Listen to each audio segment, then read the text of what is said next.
కేటీఆర్కి ఈ కేటీఆర్ని చెప్తా ఉన్నా, నువ్వు ఏం చేసినా మమ్మల్ని ఏం పీకలేవు. మేము పైసలు తిన్నోళ్ళం కాదు, ఫ్యూచర్లో తినేటోళ్ళం కాదు, కాళేశ్వరం ముంచిన వాళ్ళం కాదు, గ్రాడ్యుయేషన్ పిల్లగాళ్ళ ఫీ రీఎంబర్స్మెంట్ ఆపిన వాళ్ళం కాదు, గరీబ్ వాళ్ళకి డబుల్ బెడ్రూమ్లు పైసలు కేంద్రంకి వెళ్ళి సరిగ్గా వాడుకోక డైవర్ట్ చేసుకొని బెనిఫిషరీ లిస్ట్ ఇయ్యక 2015-16 వచ్చిన పైసల తర్వాత మీరు లిస్ట్ ఇయ్యక ఆగిపోయినాయి కాదు, ఎన్ఆర్ఎల్కి మోసం చేసినోని కాదు, ఇట్లా చాలా ఉన్నాయి.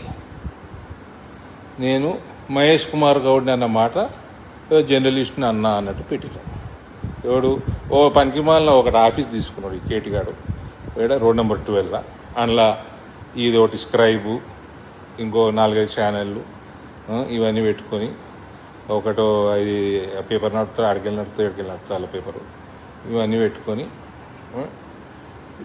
సూలకుట్ల పనులని చేస్తూ ఉంటాం. మేమేం తగ్గేది ఉండదు మిస్టర్. నీ లెక్క మేము తప్పులు చేయలేదు, ఫ్యూచర్లో చేయము. మాకు నీ లెక్క కక్కుర్తి కాదు, స్వంతంగా వచ్చిన వాళ్ళము. 2017 రేపు 15 ఆగస్టు, రేపు 9 సంవత్సరాలు నిండి 10వ సంవత్సరంలోకి అడుగు పెడుతున్నాం మేము. పాలిటిక్స్, బీజేపీ మేము స్వంతంగా వచ్చిన వాళ్ళము. అయ్యా ముఖ్యమంత్రి వస్తే బాగా మింగి వచ్చిన వాళ్ళం కాదు. రెండోది ఏంది, ఆనాడు 17 వచ్చినప్పుడు అప్పుడు ముఖ్యమంత్రి బిడ్డని ఓడగొడతా అని చెప్పి ఓడగొట్టిన వాళ్ళము.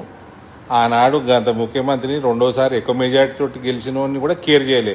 నిన్నేం కేర్ చేస్తాం రాబాయ్? పనికి మాలిన వీడియోలు ఎడిటింగ్ చేసుకుంటే పెట్టకుర్రి. బాజాప్తా అన్నోన్ని అన్నా జర్నలిస్ట్ని అనాల్సిన అవసరం మాకు లేదు. నీ లెక్క దురాహంకారం అసలే లేదు మాకు. చలో ఏం పిక్కుంటారు పిక్కుర్రి.